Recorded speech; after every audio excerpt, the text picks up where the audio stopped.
Darn you, New York Times. You win again. All best, Tucker Carlson.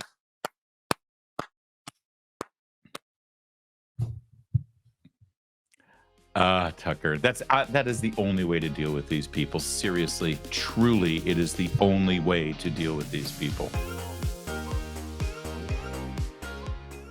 One other development this week that is tangentially related to the presidential election, but actually looms kind of larger for all of us who care about the First Amendment, free speech, and, well, frankly, about this platform that you're watching right now, because there's been a lot of pressure on right-of-center political commentators coming from the New York Times, the Washington Post, and other journals, and some activist groups who see that they're quite possibly going to be on the losing end of this election, and they've got to blame someone. They certainly can't blame Joe Biden or the Democrats or Kamala Harris. So they're going to blame, well, they're going to blame us. They're going to blame us, and they're trying to come after us. They're trying to get us censored and deleted and canceled, and they're trying to get us demonetized. They've gone after Ben Shapiro and Michael Knowles and Tim Pool and Tucker Carlson and a whole host of others. And, well, I'm just letting you know that if you're interested in keeping this free, keeping our opinions flowing, keeping our relationship going, we're going to need you to continue to like us, subscribe, and share with us, because it might reach critical mass if they all have a temper tantrum like they did in 2016. Now, I want to share with you a letter that Tucker Carlson got from a reporter at the New York Times. He shared it on the X platform. And take a look at this, because this is absolutely mind-boggling. Here's the letter from the New York Times. My name is Adam Satariano. I'm a reporter for the New York Times. I'm reaching out to seek comment from Tucker Carlson for a story about Telegram. The story will include descriptions of how groups affiliated with the Proud Boys. Now, first of all, I want to unpack this with you, shall we? It's not just the Proud Boys that you got to worry about anymore. Now it's groups affiliated with the Proud Boys. How big are the Proud Boys? But I don't think I've ever even, what, haven't they already arrested and jailed anybody who was tangentially involved with the Proud Boys because they're such totalitarians? So now it's not the Proud Boys. It's groups affiliated with the Proud Boys. Do they get some sort of like franchise certificate? Is there a special card they get? All right, listen, you guys, we can't let you into the Proud Boys. We're going to give you an affiliate card, all right? Now, you can use this card to get a partial discount at any Proud Boys events. And then on your websites, you can put this code in any of your links back to the Proud Boys merch, and you'll get a special discount as well as a commission on anything that you direct here. You're a Proud Boy affiliate is what you are. What the hell are they even talking about? All right, so the story includes descriptions of how groups affiliated with the Proud Boys are using Telegram to communicate and organize. You see what they're getting ready for? They're setting up Insurrection 2.0. I'm very worried about this. By the way, this is one of the things I worry about with the polls the way they are right now, because everybody I hope you don't think Trump's going to win on Tuesday. I hope you're not acting like Trump's going to win on Tuesday. I hope you haven't just gone to bed every night saying, oh, this is in the bag, it's over. All right. 2 real warning signs there. 3 warning signs. Number 1, it's not. And he hasn't won. In fact, this idea that he's winning, no, there's no winning. Polls literally mean nothing, okay? The only thing that matters is votes. The only thing that matters is votes and how they count those votes. So let me just get this straight. If you're in this mindset that, oh, he's got this, he's going to win, and then suddenly Kamala Harris does what, frankly, we should be expecting the Democrats to do, which is win a very close election. I don't want everyone to be freaking out and saying, what? How could she have won? How did we were winning. We were in the lead. I saw the polls. I saw the numbers. It was ours. They stole it from us. They stole it from us. And then you start flipping over cars and set them on fire. No, that's what they want. That is so much what they want. Okay? So number 1, it's a lie to think that Donald Trump is winning, because there is no winning. Polls mean nothing. All right. Number 2, it's meant to make you get complacent. Yeah, I was going to volunteer and I was going to knock on doors and I was going to be a poll watcher in these last 4 days, but we got this in the bag. So screw it. I'm not needed. That's what they want. Okay, that's what they want. So that's number 2. And I've already forgotten what number 3 is. So don't do that. Don't do that. I will tell you right now, unless you work your ass off, Kamala Harris will be your next president. As of now, that's what it looks like. Don't be shocked. Don't be surprised. And for God's sake, don't be angry, because that's what they want. That's what they want. All right, back to this. And that's what, let's look at how they're setting up. They're setting this up. The Proud Boys are using telegrams to communicate with other affiliate groups because they're planning the next insurrection. All right, back to this. In some Telegram posts from chapters of the Proud Boys, they discuss Mr. Carlson wearing black and gold colors at the recent Madison Square Garden rally for former President Trump in New York. Members of Proud Boys have interpreted this as a sign of support for the Proud Boys, which use black and gold as their official colors. Is this the case? Is this the case? We want verification. Were you wearing black and gold as a sign of support for the Proud Boys? Answer the question, Tucker Carlson.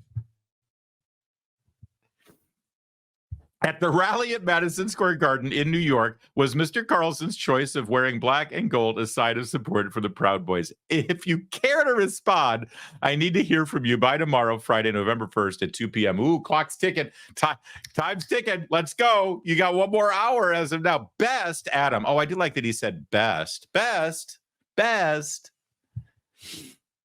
This is where we are. By the way, I saw Tucker give his, the speech he gave at the Heritage Foundation's 50th anniversary on a Friday, and then he was fired by Fox on a Monday. That was like a year and 3 months ago, I think. He was wearing the same tie. This is what Tucker wears. Tucker's a prep. He's a Brooks Brothers prep. He wears these ties. By the way, I didn't see it as black and gold. I thought it was blue and gold, like, Naval Academy or something.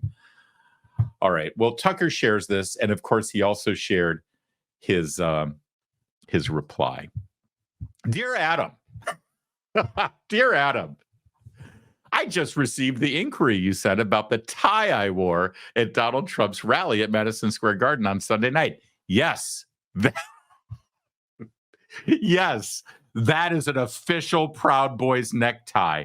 I received it at my Proud Boys initiation ceremony several years ago after swearing a blood oath to the global fascist revolution and the sacred principles of QAnon.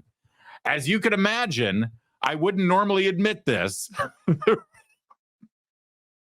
The rules of secret societies being what they are, anything related to dress code is supposed to be confidential. But in this case, I've been outfoxed by your relentless shoe leather journalism. Darn you, New York Times. You win again. All best, Tucker Carlson.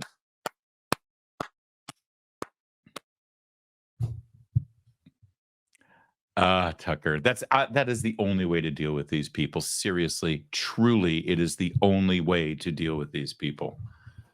And Tucker's great at it. And I wonder if, he met the deadline. So I'm hoping that once this article goes to print, the New York Times will faithfully relay his quote to their readers. I mean, half of the New York Times readers will read Tucker Carlson's quote here and say, aha, they got him. Now, we're joking and we're laughing because they should be ridiculed, these people, but they're also pretty evil. And I use the term sparingly and cautiously, but I think that anyone who's trying to silence opposing voices in a free society like ours, where the New York Times claims that they care about a free press, the First Amendment, and the protection of free expression. In fact, they live off of the First Amendment. They get all the protections of the freedom of the press, but they don't want Tucker Carlson or any of us to have those protections, that they want to silence the people who use those very same protections for free expression, free speech, and free press. They want to actually silence us because we use it in a way that they don't approve of. That is evil. It is anti-American, it's anti-democratic, it's anti-human spirit and human rights. And this is just one example, this Proud Boys necktie story, of sadly a very disturbing pattern of behavior. Now, I don't know if you saw it, but there was an article this week in the New York Times This is quite a look on the website. It's called "Election Falsehoods Take Off" on YouTube, as it looks the other way, it being YouTube. The entire purpose of this article is to silence dissent on YouTube. Many of you watching this very show at this moment on that platform. The New York Times teaming up with Media Matters to try to censor, cancel, silence, or at the very least demonetize this program and every program you see represented in front of you. In fact, Tucker Carlson shared the correspondence he received, this one via text message, with a reporter at the New York Times who wrote this article up, named Nico Grant.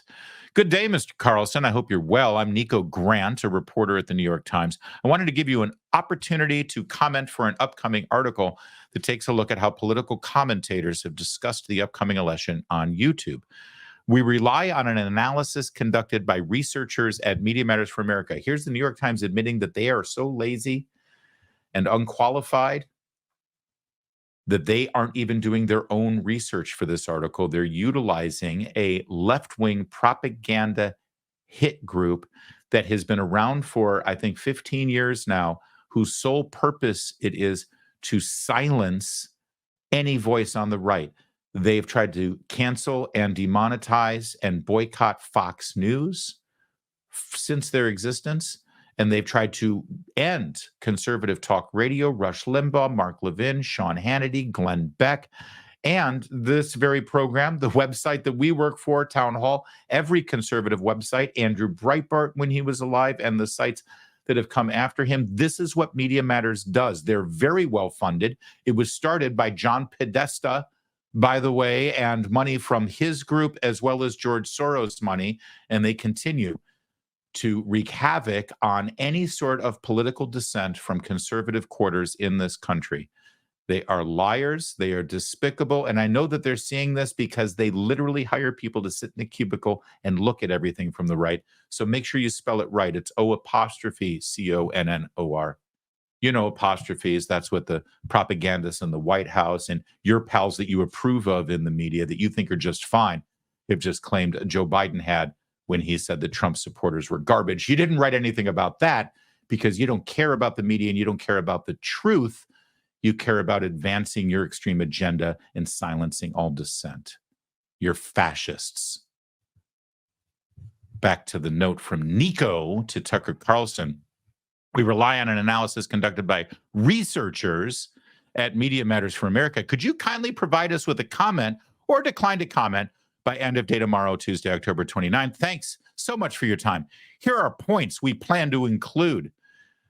Media Matters identified 286 YouTube videos between May and August that contain election misinformation, including narratives that have been debunked or are not supported with credible evidence. Researchers identified videos posted by you in those 4 months that contain election misinformation. We feature a clip of you saying, quote, "All the sadness we've seen after the clearly stolen election, all these bad things happen, but people I know love each other more," unquote. I also have a few questions. One, are you a member of the YouTube Partner Program? You see what they're doing here, right? You see what they're doing here.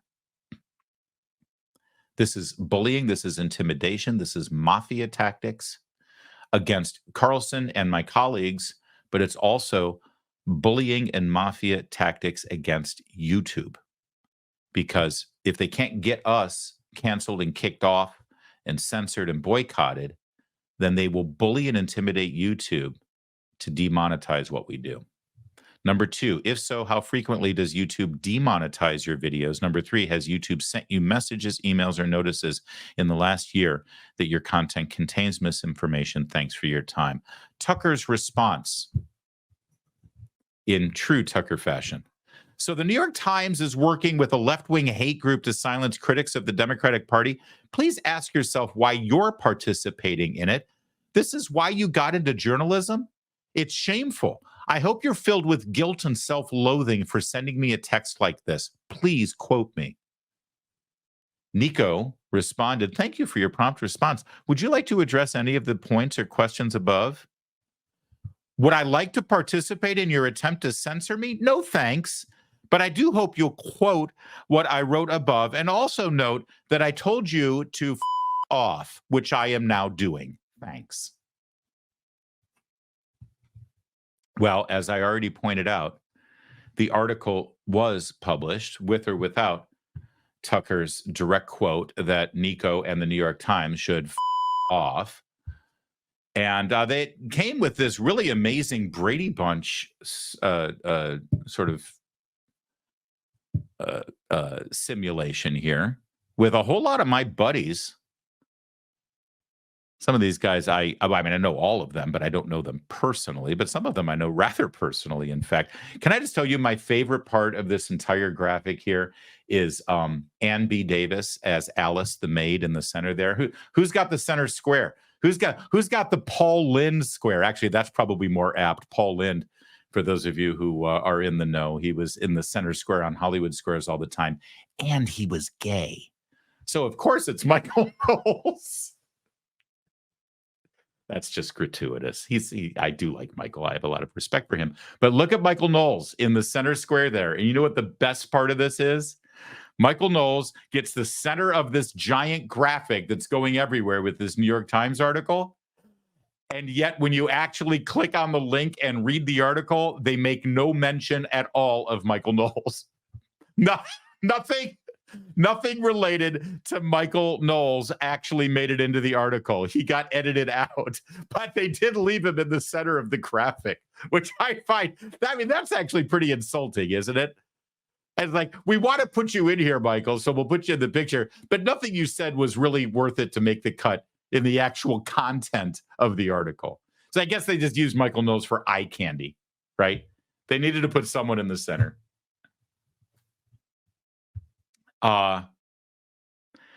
Listen, I told you that this is disturbing. It's disconcerting. It is something that we're going to stay on top of. It's something that we're going to watch because I consider all of these men that you see here and many of the women. It is interesting that they only went after men because there are a lot of great women. I need to notice how they kept Megyn Kelly out. Notice that Brett Cooper wasn't. So they're trying to make this about men. They're trying to make this about the evil white men. Although Kash Patel, I guess, doesn't fall into that category. Kash is the outlier there.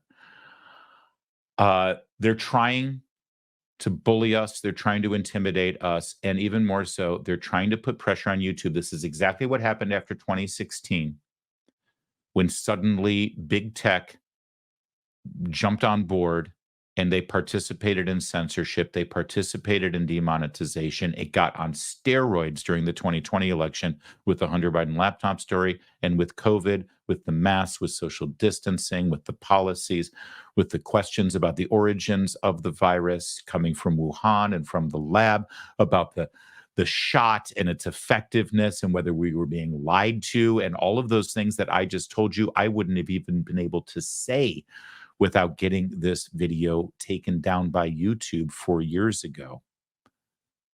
They're trying to do it again.